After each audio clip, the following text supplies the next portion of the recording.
Kita akan bahas lebih dalam terkait penangkapan Bupati Pati Sudewo. Terkait dugaan suap jabatan di lingkungan pemerintahan desa Kabupaten Pati bersama anggota Komisi 2 DPR RI fraksi Partai Golkar, Ahmad Doli Kurnia, dan pelaksana tugas koordinator Indonesia Corruption Watch ICW Almas Syafrina di studio. Selamat malam Mbak Almas dan juga Bung Doli, selamat malam. Assalamualaikum warahmatullahi wabarakatuh. Waalaikumsalam warahmatullahi wabarakatuh.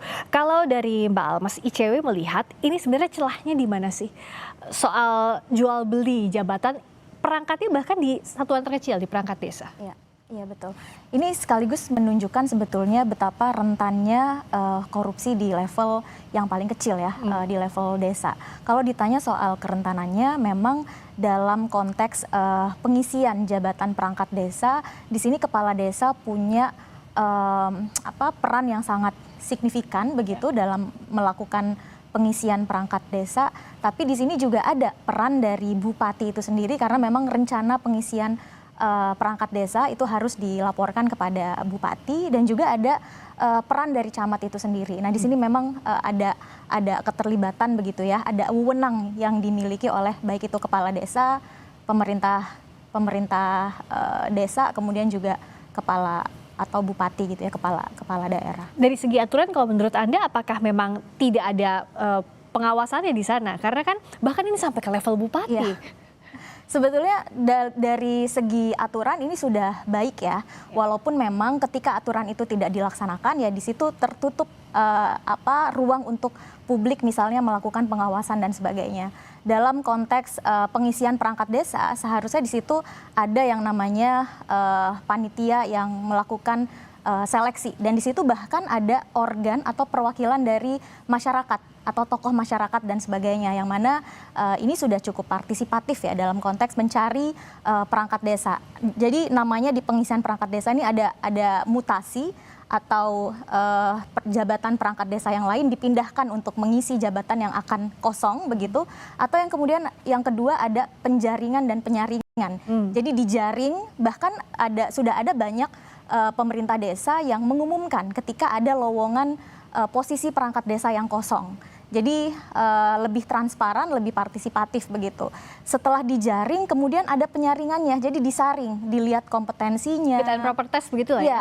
Bahkan ada uji tes dan sebagainya begitu untuk betul-betul menyaring perangkat desa yang kompatibel dengan jabatan yang sedang dibutuhkan gitu di ruang pemerintah desa. Nah dalam konteks ini kan membuka ruang kompetisi ya.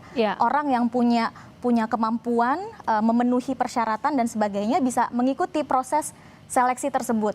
Masyarakat juga bisa ikut mengawasi karena bahkan bisa ikut menjadi panitia penjaringan di dalamnya begitu. Jadi sebetulnya peraturannya sudah sangat baik, tapi ketika kemudian dibajak oleh misalnya suap atau ada titipan begitu ya, ada jual beli dikasih harga gitu untuk jabatan ini harganya sekian dan sebagainya, ya ruang kompetisi yang sudah diatur sedemikian rupa ini menjadi rusak dan hal yang terburuknya adalah pengisian jabatan itu tentu diisi oleh orang yang sudah punya hutang gitu. Karena dia sudah mengeluarkan modal yang mungkin tidak sedikit ya untuk ukuran level bupati. Ya, level mengisi perangkat desa jabatan perangkat desa itu. Ini juga jadi pertanyaan Bung Doli. Kalau secara aturan kan sebenarnya sudah ada bagaimana pengisiannya. Tapi dari Komisi 2 apakah sebenarnya kalau secara perangkat aturan ya sudah mumpuni untuk fungsi pengawasan di sana. Ini intervensinya bahkan kan untuk perangkat desa satuan terkecil diintervensinya sama bupati ya, gimana nggak takut begitu Bung Doli? Apa yang Anda lihat celahnya dari kasus ini? Ya tentu secara umum ini menjadi keprihatinan kita ya. Ini dalam berapa? 2-3 bulan terakhir ini sudah berapa? 6 atau 7 ya kepala daerah yang terjerat masalah hukum khususnya korupsi dan OTT. Kan waktu bersamaan kemarin juga Wali Kota Madiun kalau tidak salah ya. Ya betul. Nah jadi ini sebetulnya membuat kita ini terheran-heran ya para kepala daerah ini tidak belajar dengan kasus dan berita-berita di mana kepala daerah sebelumnya juga sudah terjerat OTT atau terjerat OTT gitu sehingga tidak hati-hati gitu loh. Nah, ini menurut saya warning buat kita semua ya, alarm ya, bahwa jangan-jangan tindakan-tindakan yang dilakukan oleh di luar aturan, katakanlah seperti sekarang jual beli jabatan ini menjadi sesuatu yang dianggap biasa saja gitu loh. Jangan-jangan Ya kan? demikian Atau ya? mungkin Mhm. ya mungkin nggak apa-apa, udah banyak teman-teman kita juga yang kena, kita juga nggak apa-apa. Itu kan bahaya itu sebetulnya ya kan. Ya. Nah, jadi pertama, kalau dari segi aturan, sebetulnya seperti yang dijelaskan tadi oleh Mbak tadi Alisa Pak itu ya, Almas. ya ini kan sudah diatur dengan sedemikian rupa. Tapi ini kan simpelnya jual beli jabatan, Ya. ya kan? Jadi jual beli jabatan itu ya ilegal, pasti tidak sesuai dengan aturan. Karena kalau sesuai dengan aturan, ya pasti nggak ketangkap gitu loh. Nah, dan itu yang bahayanya adalah kemudian kan merusak sendi-sendi bagaimana membuat apa namanya institusi penyelenggara pemerintahan, pelayanan publik itu menjadi tercederai kan. Bisa Hmm. jadi Ya. orang-orang yang terpilih dengan cara kayak gini kan orang-orang yang tidak capable, orang-orang yang tidak profesional gitu loh, Iya. apa namanya, menghilangkan orang-orang yang sebenarnya punya kompetensi kalau kemudian dilakukan dengan cara yang sudah aturan, dengan kompetisi, dengan Ya. seleksi yang ketat dan segala macam itu gitu. Nah, tapi balik lagi ke tadi ya, saya kira mungkin perlu difikirkan ya buat KPK, mungkin apa perlu dilakukan apa semacam training atau bahasa pemerintah sekarang retreat lagi gitu ya kepada kepala daerah ini untuk mengetahui mana yang korupsi, mana yang ini kan simpel aja sebetulnya. Ya. Ini nggak terlalu sulit mendefinisikan bahwa ini salah dan tidak salah gitu.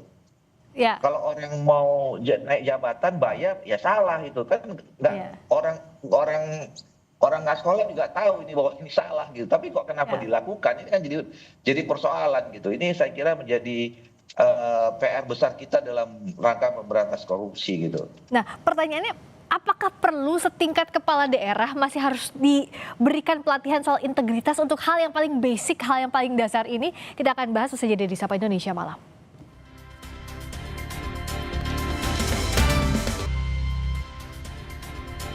Sapa Indonesia Malam masih membahas lebih dalam terkait penangkapan Bupati Pati Sudewo terkait dugaan suap jabatan di lingkungan pemerintahan desa Kabupaten Pati bersama anggota Komisi 2 DPR, fraksi Golkar Ahmad Doli Kurnia dan pelaksana tugas koordinator Indonesia Corruption Watch Ahmad Syafrina.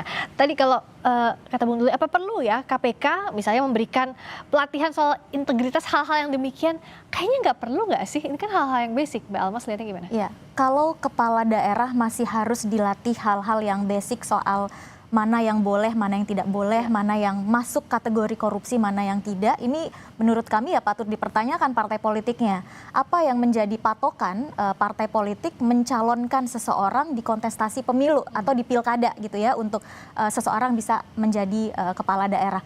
Karena menurut kami ini bukan hanya soal seseorang tidak tahu bahwa ini adalah perbuatan korupsi gitu ya, tapi ini juga sudah persoalan yang memang bukan lagi tidak tahu, tapi memang sengaja untuk mengumpulkan uang-uang yang ilegal itu dengan cara apapun. Dan ternyata dari kasus ini, kalau ini benar begitu ya, ternyata kepala daerah tidak hanya mengumpulkan dari proyek-proyek besar, seperti misalnya pengadaan barang dan jasa, proyek infrastruktur dan lain-lain, tapi bahkan jual beli jabatan di level desa. Kita tahan dulu karena akan ada breaking news Kompas TV, kita akan bergabung ke Istana Kepresidenan Jakarta.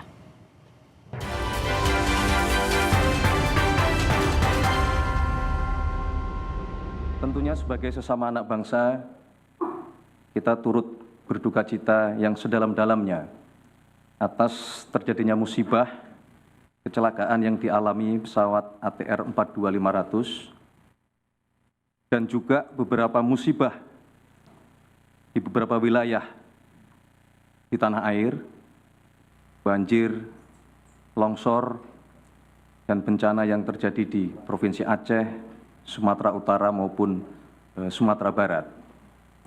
Semoga musibah ini dapat segera bisa kita lewati dan aktivitas saudara-saudara kita kembali pulih seperti sedia kala. Kembali pulih seperti sedia kala. Selanjutnya perkenankanlah saya Prasetyo Hadi sebagai Menteri Sekretaris Negara pada malam hari ini kami didampingi oleh Menteri Pertahanan,